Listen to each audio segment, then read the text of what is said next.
सुंदर वर्णन है कि महाराज हमारे भारतवर्ष में, हमारे सनातन धर्म में स्त्रियों को पूज्य माना गया है। नारी तो नारायणी है, वास्तव में नारी नारायणी है।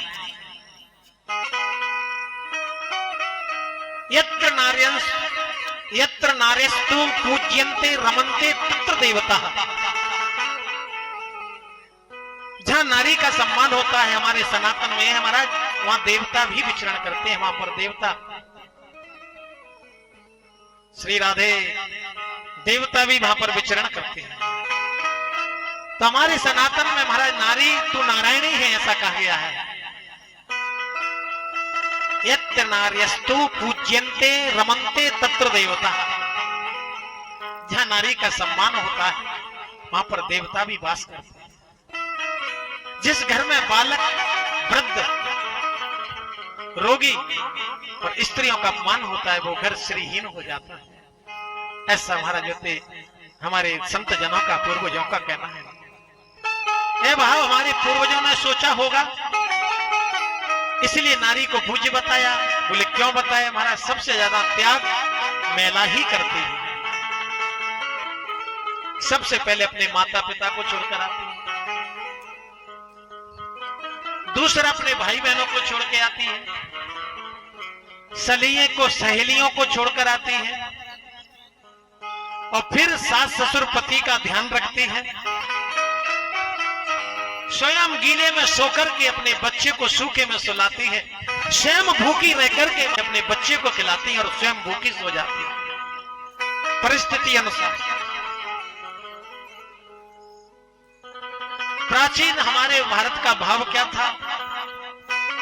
राज्य के जो नाम होते थे वो राजकुमारों के नाम पर नहीं होते थे। राज्यों के नाम राजकुमारियों के नाम पे होते थे। राजकुमारियों के नाम पर राज्य का नाम रखा जाता था। ये हमारे भारत की परंपरा थी, सनातन की परंपरा। हमारे पूर्वजों ने, गुरुजनों ने, संतजनों ने ऐसी कोई परंपरा रखी होगी। राजकुमारों के नाम पर किसी राज्य का नाम नहीं। जैसे पांचाल, पांचाली के नाम पर, द्रौपदी के नाम पर पांचाल, पांचाली। कौशल जो देश है, कौशल्या, कौशल्या के नाम पर, उनका देश के नाम पर उस बेटी का नाम रखा गया। कौशल की कौशल्या, गंधार की गांधारी। किसी राजकुमार के नाम पर उसका नाम है। कितना नारी को सम्मान दिया गया।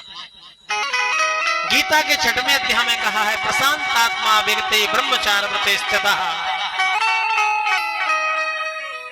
हमारे गुरु जी कहते हैं, उनके स्वयं के विचार हैं। उन्होंने योगेश्वरी गीता में जो अपना व्याख्यान दिया था, व्याख्या करती है, उन्होंने कहा कि मेरी नजर में या मेरे विचार से, उनके स्वयं के विचार हैं। वे कहते हैं कई विचारकों ने नारी के प्रति पुरुष के सहज आकर्षण को और पुरुष के प्रति नारी के सहज आकर्षण को विकृत रूप में प्रकट किया है। यहां तक कि नारियों की घोर निंदा की गई, ब्रह्मचर्य के नाम पर उनकी घोर निंदा की गई। यहां तक कि कईयों ने तो नारी को नरक का द्वार तक कह दिया। गुरु जी कहते हैं कि मेरे विचार से नारी की संगति के बिना ब्रह्मचर्य को उपलब्ध होना भी असंभव ही है।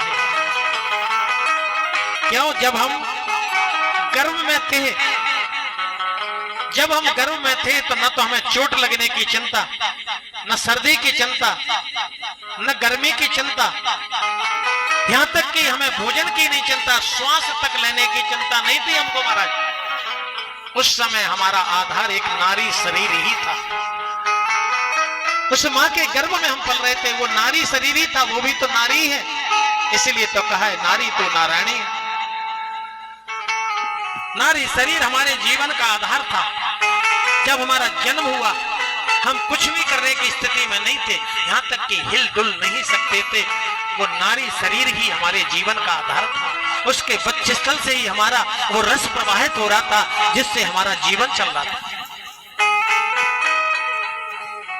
हमारे जीवन का आधार थे। जैसे नारी शरीर जो हमारे जीवन का केंद्र रहा हो, जो हमारे शरीर का आधार रहा हो, उसे नरक का द्वार कहना कहां तक उचित है। ऐसा गुरुजी का विचार तो महाराज नारी नारायणी है, इसलिए महाराज मेरे विचार से नारियों का सम्मान होना चाहिए। जहां पर नारी का सम्मान होता है वहां देवता भी वास करते हैं। नारी का अपमान हुआ द्रौपदी का तो सारा कौरव वंश मिट जाता है। बेटियां किसी बेटियों से कम नहीं है महाराज। एक हमारे